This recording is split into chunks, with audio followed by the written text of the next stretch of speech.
Good morning, Dr. Darrow. Thank you so much for joining Symphony Care Management today. We're so thrilled to have you. So I would like to introduce you to our readers. Dr. Keith Darrow, PhD, is an expert in speech and hearing bioscience and technology with a doctoral degree from the joint Massachusetts Institute of Technology and Harvard Medical School program. He's a former clinical professor of Northeastern University in Boston, Mass, and is currently a tenured professor at Worcester State University. Dr. Darrow's clinical experience is vast and includes a clinical fellowship at the Development of Otolaryngology at Brigham and Women's Hospital in Boston, and a trainingship at the Audiology Department in the East Orange Veteran Association Hospital. He's the owner of the Hearing and Balance Centers of New England and founder of the Healthy Hearing Foundation of New England, as well as a board member of the Sound of Life Foundation, both nonprofit organizations dedicated to providing education and hearing healthcare for those in need. He was recently named the Director of Audiology Research at Hearing and Brain Centers of America. Dr. Darrow is a nationally recognized speaker, trainer, and researcher, and has been conducting research in the Massachusetts Eye and Ear Infirmary for over 15 years. His publications and research have been cited over 550 times. On a personal note, Dr. Darrow and his wife Laura have 3 children who love to ski and travel in the national parks together. He also serves on the board of directors of the Worcester County Reserve Deputy Sheriff's Association and provides countless hours of volunteer service in his communities. Wow. So Dr. Darrow, we're so excited to have you with us today because you and our care management company, and I think care managers everywhere, are so aligned with how we can support people to live their best lives and how we can help them to understand the proactive and preventative steps that they can take to lead their best life. So we're really excited to talk about how preventing hearing loss, as well as how correcting hearing loss and other hearing diseases can also help people maintain their brain health. Tell us about your professional journey and how you got to where you are now. Well, thank you so much for having me on here. And yes, I do agree that we certainly align in terms of helping the older adult population to add life to their years, right? It's one thing to live a long life. It's another thing to live a long, healthy, and active life. And so my journey has been long, and there's been twists and turns, but essentially what started out as a desire to help older adults to hear their best so that they can stay socially active, so that they can stay connected to their community because of how important that is, turned into a real love of science and understanding the brain, because I learned very early on that, the ears are just it's just a stop along the way as sound makes its way to the brain. And the brain is actually where we hear, where we understand, where we break down the meaning of what people are saying, which provides, depth and richness to the conversation and to our relationships with others. As I embarked on that journey, I sort of said, okay, I'm going to push pause on my clinical work, and I'm going to go and get I want to dive deeper into the brain. And so that's when I was at the Massachusetts Eye and Ear Infirmary. I enrolled in the doctoral program at both Harvard Medical School and MIT, received my PhD in neuroscience, really spent over a decade not only understanding how the ear works, but more importantly, how the brain works and what it means that the brain is stimulated by sound, and how when you take away that sound, which is a natural part of aging, we call it hearing loss, how that has a traumatic impact on the brain. Excellent. In our day-to-day practice as care managers, we are often seeing people who have an Alzheimer's or related dementia. And oh, by the way, I've had significant hearing loss, for many years. And so it completely makes sense to us that it is a risk factor, looking at the whole patient and the whole client, of course. Well, I mean, we learned, Joan, we learned 40 years ago. It was in the Mhm. 80s, right? Uh-huh. With all the bad hair and the rock bands, we learned back then that there was definitely some connection, because people with, the worse your hearing loss, the more likely you were to be suffering with dementia. Fast forward, Johns Hopkins finally in the 2010s sort of put their stamp of approval. They looked at thousands and thousands of people, and they basically determined that if you have hearing loss, you're 200 to 500% more likely to develop dementia.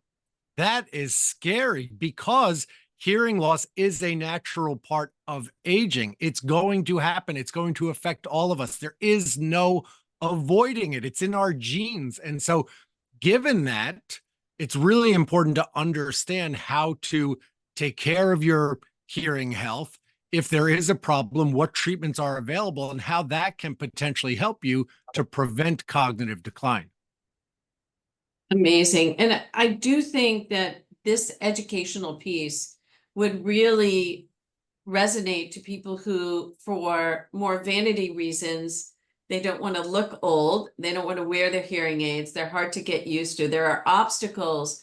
But I think for most people, when they understand more fully the importance and make that connection to developing dementia and the effects on the brain, which most people don't know, which is why what you're doing is so important, and we're so happy to get it out there. I think it would really make sense. There was, Joan, there was a time where you were a dork or four eyes if you wore glasses, right? I mean, our society is sort of strange how it like looks at things. And don't get me wrong, I get it. But one of the messages I try to get out there is, look, the beige bananas, and everybody knows what I mean when I say the beige bananas on your ears, those are gone, right? Yeah. Those are a relic. They should be, stuck in a museum somewhere. Today's technology is, especially the prescriptive technology that you can get from a hearing healthcare provider, it's fascinating. It's invisible, right? Or nearly invisible. And look, I'm going to say this, because when a patient, and they say to me still all the time that I'm worried about the way I will look. Vanity is a concern for me. And I say, okay, that's fair. But I'm going to level with you because nobody else will. You sitting at the table and not being part of the conversation, you fudging your way through an outing with family and friends, you deciding not to be a part of your close-knit social community because of your hearing loss, here's what everybody's doing behind your back. They're all talking about you. They're all worried about you. They all say, hey, look at mom. Is she getting old? Look at dad. Is he depressed? Is there dementia coming on? Right. So the thing about hearing loss, and I love that you said, you work with your patients on this, is if you just Google early symptoms, or I should just say symptoms of, hearing loss in older adults. If you Google symptoms of depression in older adults, if you Google symptoms of cognitive decline in older adults, guess what? The symptoms are about 80% the same. And so for me, I appreciate that, you'll have patients that listen to this. I'm trying to get caregivers to acknowledge that, look, if you're working with anybody over the age of 60, you have to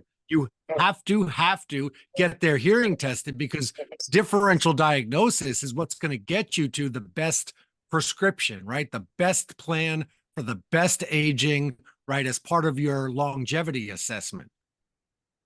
Absolutely. That is so powerful. And when you were speaking, I was thinking about being in the emergency room with a client of mine who does not have dementia, but she did not have her hearing aids with her because she was whisked out to the hearing, and how immediately the ER doctor, which is why I was there, through no fault of his own, just really assumed she had dementia because she wasn't able to hear him.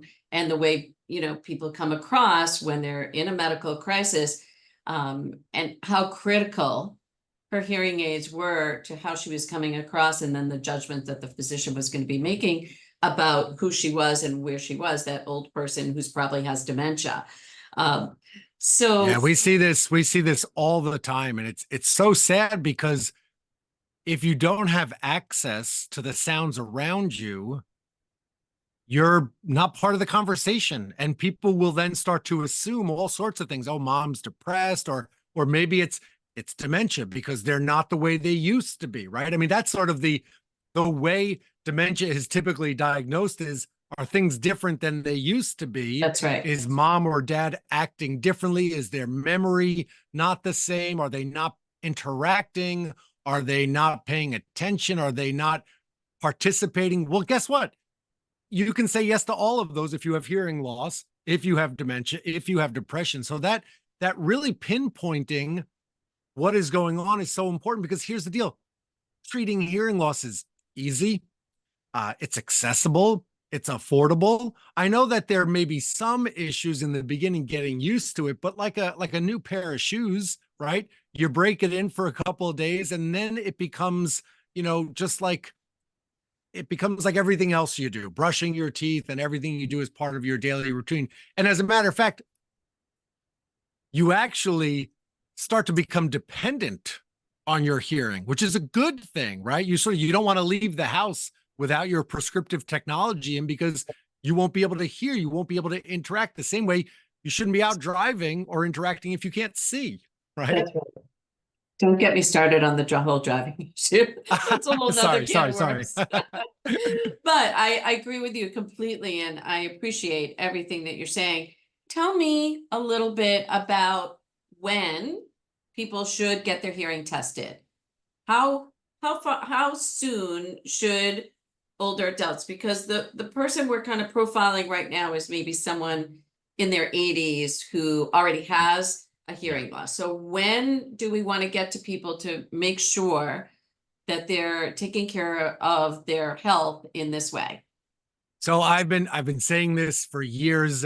I mention it in most of my books, especially that book that you were looking at before, Stop Living in Isolation. I have a simple little saying that most people can't forget. When you turn 50, you check your ears and your rears. Okay? That's sort of an easy way to remember it. That really should be the first point. Look, here's the way I look at it. There's two great things that can come from that appointment. One, you have no problem whatsoever, and so we'll put you on a schedule and have you come back every 1 to 2 years. Or here's the other great news. We caught it early. And like in every medical condition, it's so important to catch it early and treat it early.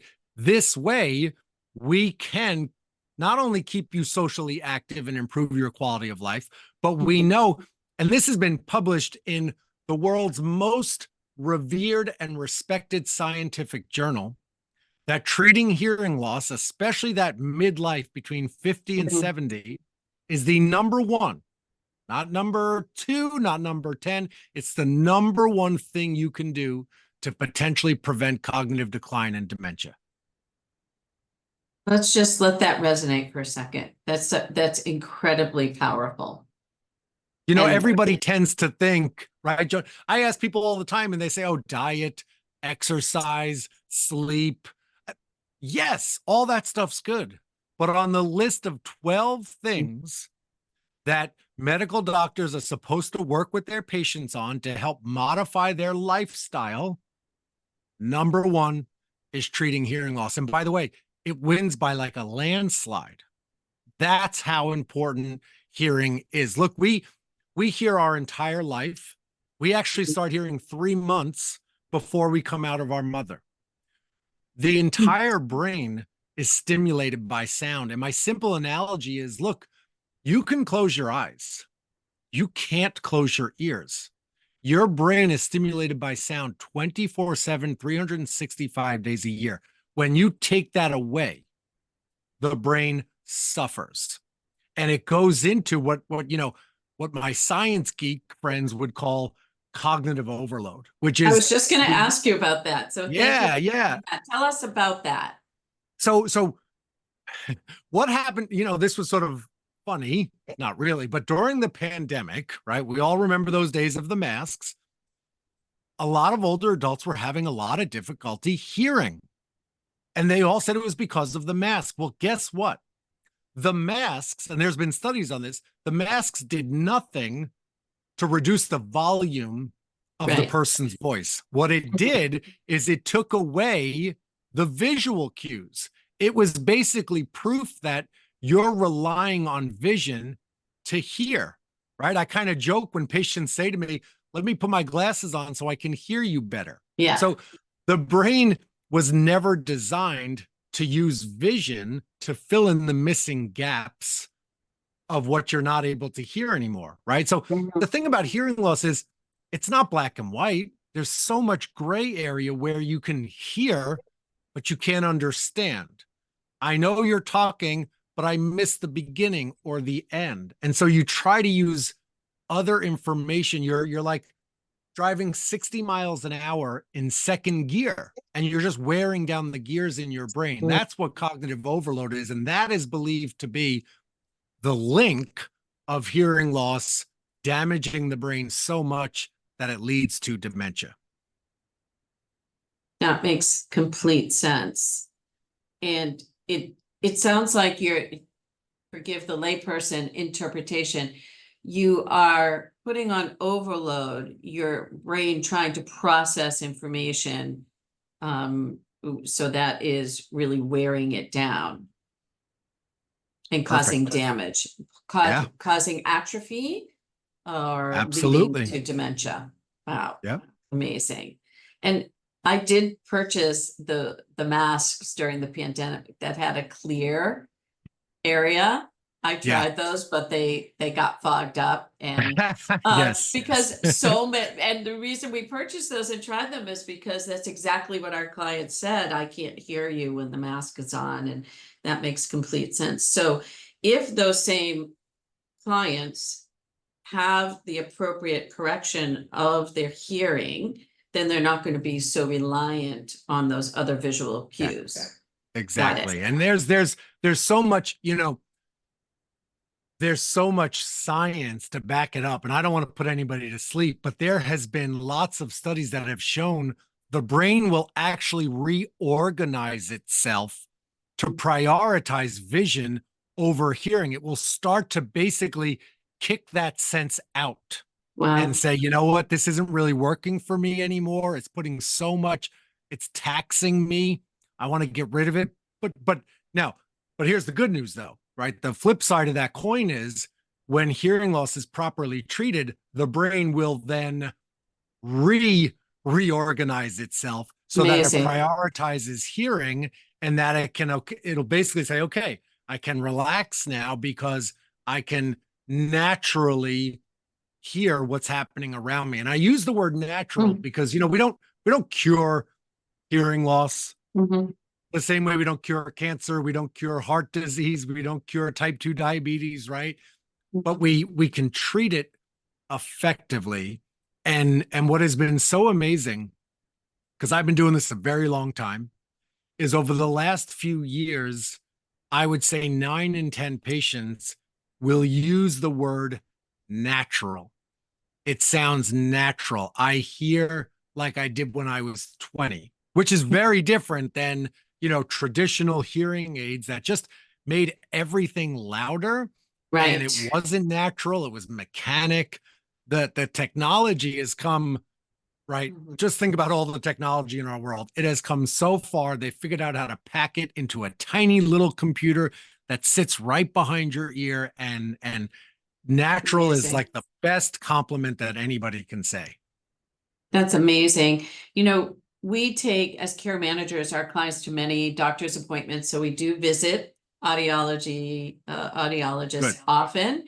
And the computerization of these devices is unbelievable. And the ability to really fine tune in a way that I know we haven't seen before. And I think that also helps work through some of the resistance that our clients can feel. But I don't want to confuse anybody, because sometimes a patient will say to me, well, I don't use computers. I don't even have a cell phone. So how can I? No, no, no, no. That's our job. Yeah, it's We all do all of preset. that work, right? Yeah. We do everything. Basically, the only thing we ever ask of our patients is we're just going to help train you on how to put it in and out of your ear. The rest of it is sort of, it's set on autopilot. And so you It's don't have to amazing. be a computer whiz at all in order to take advantage of this new prescriptive technology. The days of trying to turn that little Oh, knob oh. with arthritis in fingers, those days are gone. So That was my that's grandmother. Her fingers, like, they were like this, and here she is trying to change a battery that's this small. It was comical. It was like the person yeah, who designed it had no idea who the end user was. yes, that's for sure. So tell us a little bit about what you're doing now and the professionals that you are collaborating with to get the word out, and tell us a little bit more. I read kind of your history, and we know you're Sure. out there speaking, but update us on what you're doing now Look, in this I endeavor. think the biggest thing is there's a lot of, we'll call it diversity. There's a lot of diversity in the field of hearing healthcare. And for me, I try to really simplify it into patients have two choices. There's retail audiology that is Mhm. focused on the sale of a hearing aid, and you kind of you DIY it a little bit at home. You got to connect it to your phone. It's sort of just it's a transaction. Mhm. What I think I'm one of the things I'm most proud of is we have a community. It's called Excellence in Audiology. You can find it at excellenceinaudiology.org. There's over 200 practices, some of which are even international because they've wanted to join this movement. Most are within the United States and North America. That these are practices that dedicate themselves to not only evidence-based practice, they acknowledge that hearing loss and tinnitus are a neurologic condition that Mhm. requires prescriptive treatment. Everybody within the network is also a certified dementia practitioner, an Wow. excellence in tinnitus treatment specialist. So we really go above and Wow. beyond to really embrace the scope of what hearing loss is and how important it is to treat it. And so I have many Amazing. collaborators across the globe that have really said, okay, I want to really transform the field of hearing healthcare, because if we do this the right way, we can help so many more people and potentially help these people to prevent cognitive decline. Look, with rates of dementia set to triple in the Right. next 25 years, we got to do something, right? Knowing Right. that 4 in 10 cases of dementia are considered preventable, what are we doing now to prevent that landslide of sick older adults with dementia? We've got to do something. So June is Alzheimer's and Brain Awareness Month. And Yeah. so I can't thank you enough for allowing us to have this conversation. And we're going to post and get the word out about all the work that you are doing so that more and more people can prevent cognitive decline. And I think we're very mission aligned, aging life care professionals, and your profession as well. And if I've learned anything, is that we as a profession need to work more closely with you and your association of professionals, because we're all working towards the same goal. Is there anything else that you want to share that would be important for what people can do for prevention before we leave? Well, look, here's the way I look at it. 4 in 10 cases of dementia are considered preventable. There are 12 modifiable factors for which we can, go down that path of prevention. Number one is treating hearing loss. And so I always try to advocate start there. But after that, there Mhm. really is so much more that you can do, right? That your future is in your hands, that it's Mhm. not just about the genetic cards you've been dealt. We have the ability to change the trajectory of where our genes take us. And so be it treating hearing loss, be it addressing, cardiovascular disease, becoming more physically active, reducing obesity and diabetes, right? There really is so much more. There's a holistic approach, but right? Because exercising more and losing weight, they don't even add up to the impact that treating hearing loss can have. I always tell people you have to start there. And then you got to develop a plan with your care manager, with your team, with your doctors. It has to be a team approach, right? Because you really do have control. You really can add life to your years. Wonderful. And that is a very client-centered approach and in sync with our quest to make sure that we're looking at all those factors around the client. And, in our practice, we deal with a lot of complexity. We see people who are already a little bit further down the road, and we have a mission to get to people sooner, to do that preventative piece. And it's exciting for people to hear that they do have control and there is a lot that they can do. It's a really powerful message. So thank you Absolutely. so much for spending this time with us. And I'm looking forward to getting out there a lot of your great information, and also your contact information so that people can be in touch directly if they have questions or they need assistance, and they can also get involved with the network of professionals. Thank you so much. Thank you for everything you do, Joan. Take care and have a great day. Thank you so much. Bye-bye.